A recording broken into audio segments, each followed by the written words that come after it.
News when you want it with Bloomberg News Now. I'm Monica Ricks.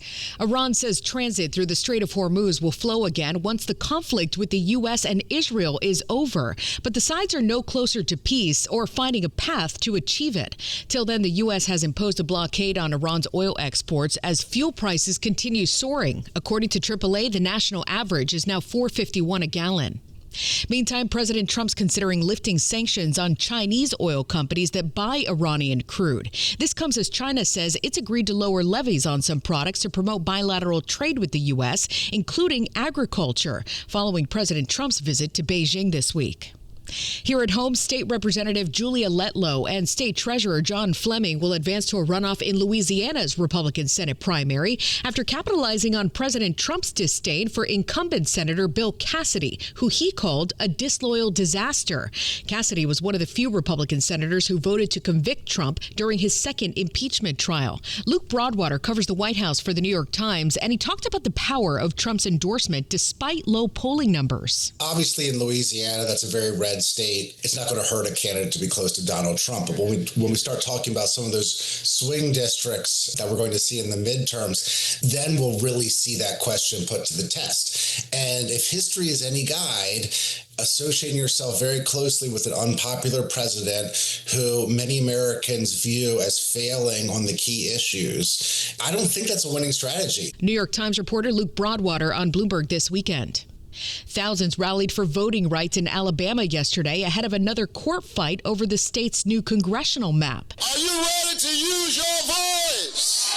Democratic Senator Raphael Warnock joined from Georgia. Crooked politicians drawing crooked lines. Critics have called Alabama's new map discriminatory against black voters. A federal hearing on the map is set for this Friday. Now that the Senate's moved to ban its members from trading on prediction markets, the question is, could the House do the same?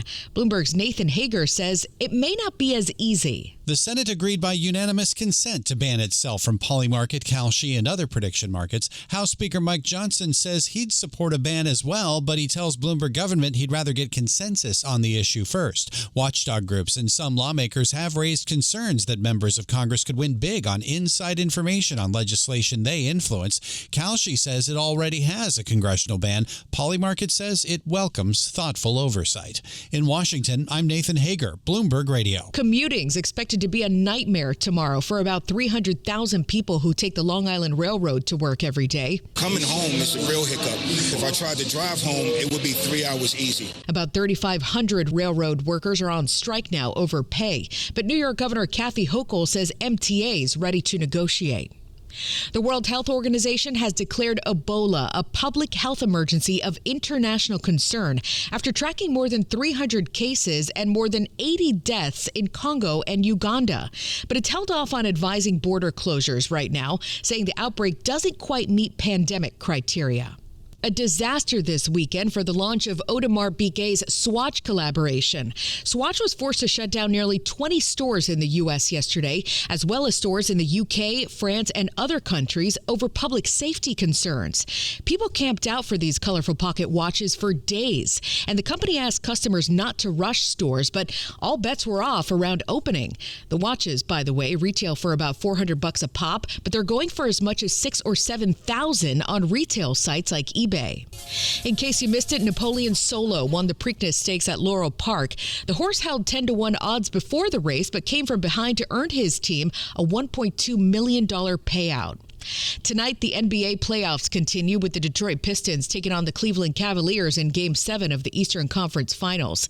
And that's news when you want it with Bloomberg News Now. I'm Monica Ricks, and this is Bloomberg.